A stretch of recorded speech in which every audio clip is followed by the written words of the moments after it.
Hi, I'm Eckert, a fire kung fu chicken and RPG enthusiast, and welcome to RPG Retrospectives, a series where I look back at old school RPGs and express my thoughts and opinions about them. Xenogears is a game that is still stuck with me after many years since the last time I played it. Some RPGs are fun but forgettable. This one is not. The game starts very cryptic, showing people in distress on a spaceship that's about to crash, then jump into a brief introduction of the world that the game takes place in. Then to our protagonist, Faye, living in a peaceful village. This theme of showing something cryptic with lore that we don't understand just yet, then jumping to our main cast is very prevalent in this game, which can make for a confusing first playthrough since it gives you information that you still can't make sense about. But upon a second or third playthrough, you get a deeper understanding to these confusing cutscenes. I like that the game is still very much enjoyable on the first playthrough, but it rewards those that continue to play the game again and again by getting a better understanding of everything happening, allowing you to notice some things that you missed the first time around. Kinda like an Easter egg, but referencing things you see in Xenogears later in the game. Another aspect of this game that made it as memorable as it is, it's that it doesn't shy away from showing you the brutal reality and tone of this game. The world where Xenogears takes place is filled with conflict and war, and during the first 3 hours, you see Faye, our protagonist, in a fight or flight situation make the rash decision to get into a gear, a giant mecha that people use for war in this game, in order to protect the village after being caught up in the middle of a gear battle. And at this moment, after witnessing his best friend lose his life, he loses control, and in the aftermath, the survivors of the village inform Faye that he killed more villagers and caused more damage than the enemies themselves. So from the beginning, it knows the tone that it wants to set, and to my recollection, it's the first JRPG that I experienced this mature and brutal reality. It was a breath of fresh air to see something so different to what I've been used to in a game like Final Fantasy and Tales of, where blood was not something showed, yet Xenogears doesn't shy away to show it when necessary.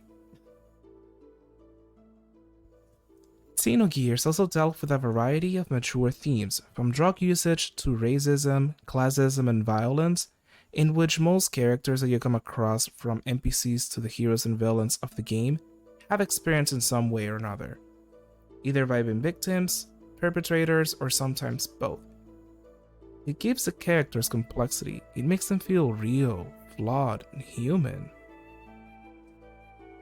A splendid example of deep character design is Ellie, a soldier from the enemy ranks Solaris, a nation that thinks of themselves as supremes among others.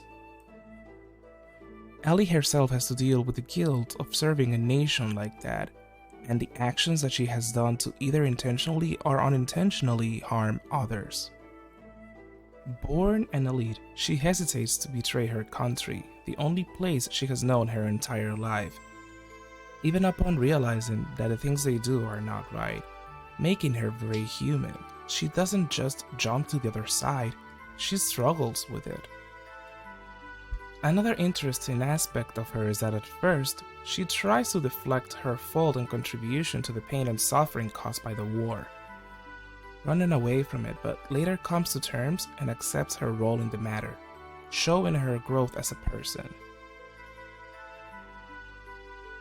The game is filled with characters that have their struggles and issues, like Rico, a demi-human who is viewed as lesser than humans by society, finds battles and crimes the only way to survive, but you get to see what made him that way and what he wants to accomplish.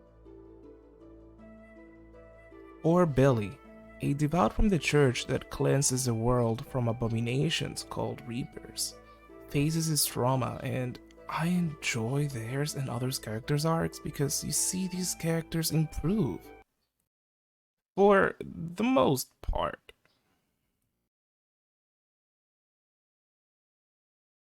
And there's even one that you see not just emotionally, but literally watch her grow. And I guess Choo Choo as well, but yeah, it's still same Choo Choo.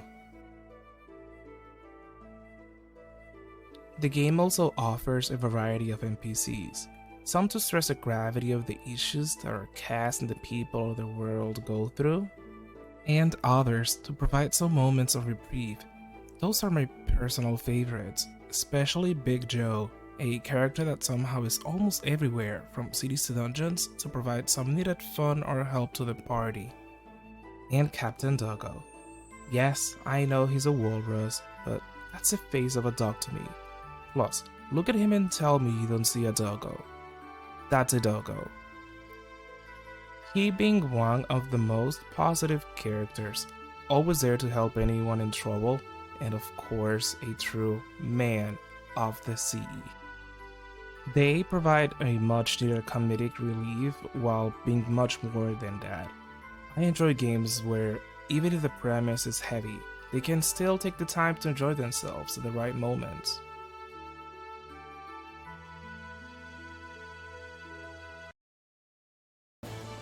Now the gameplay.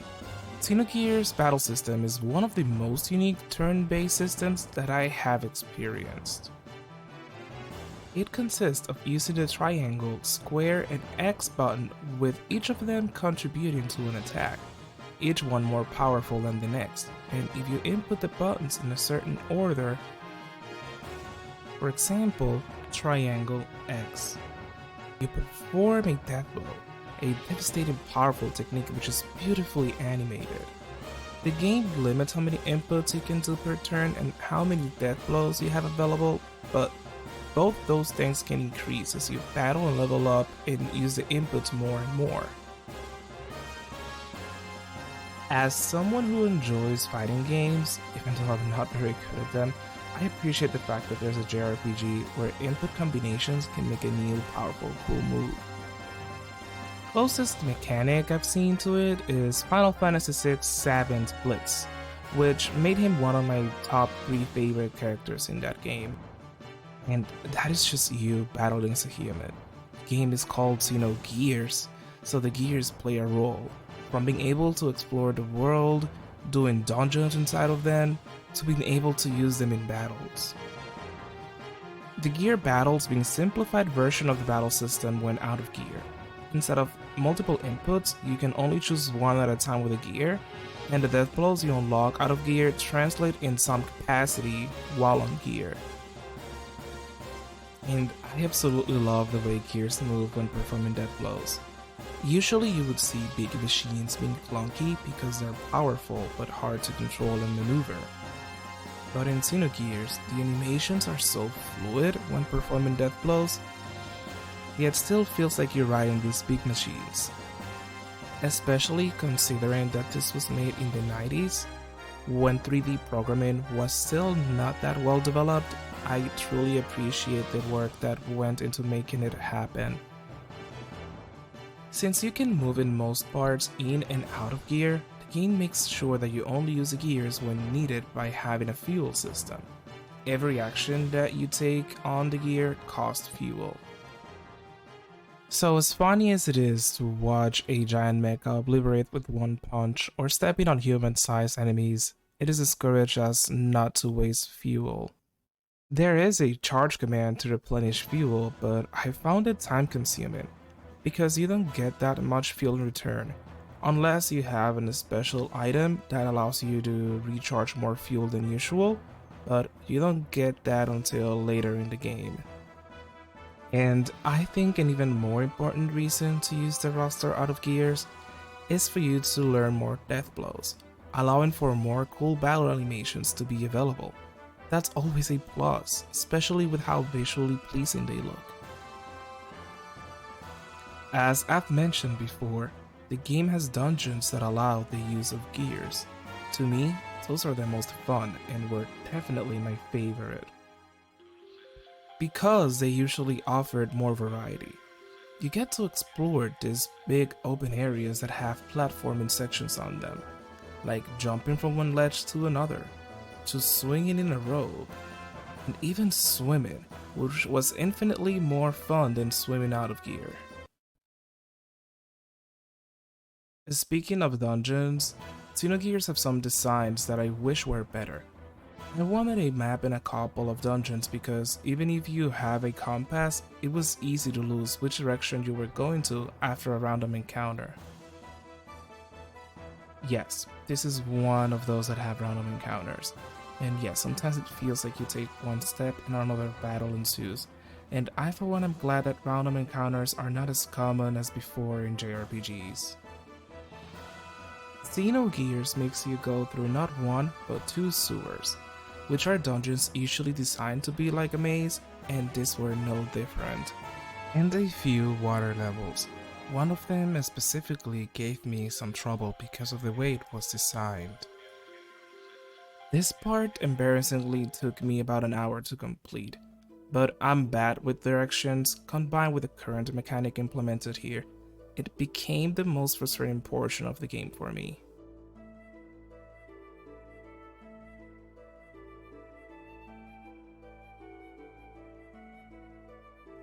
Xenogears uses the usual JRPG tropes like the aforementioned sewer dungeons, religion is bad, amnesia, someone close to you betrays you, and many others, but besides the sewers, they were implemented very well. Especially the amnesia one. The fact that you discover the reason why Faith doesn't remember anything before 3 years of the start of the game is due to him suffering from dissociative identity disorder, and that the Faye we know and love was born only 3 years ago. It's one of the best uses of amnesia I've seen in JRPG, and an overall great plot twist. But none of this comes out of the blue. The game constantly hints you to the twists and reveals that occur throughout the game, making more sense of the cryptic messages and scenes that I mentioned at the start of the video. The game has 2 discs. Multi-disc games were used a lot, especially by Square during the PS1 era. So having multi-disc is not really something new or special, but in this case it is, because the second disc of this game is infamous for the abrupt change in storytelling. During disc 1, which roughly takes about 30 to 40 hours, you were treated to the standard form of cutscenes where multiple characters talk and interacted with each other.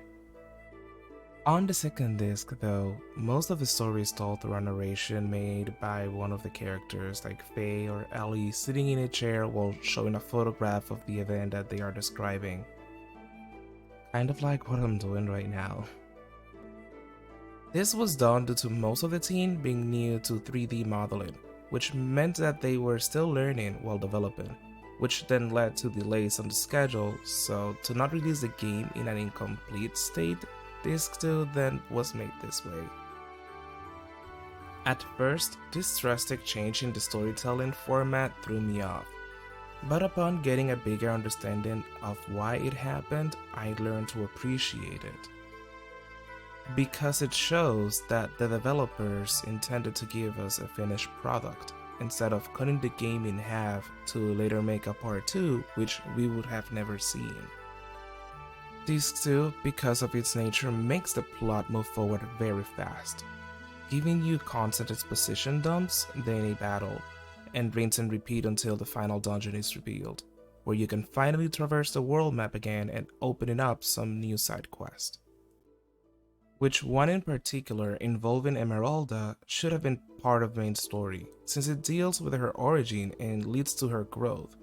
I was disappointed that this great development for the last character in the party is relegated as something completely skippable. Honestly, I wish Xenogears was remade in the state that it was envisioned by the developers without having to make any changes due to inexperience, deadlines, and budget constraints.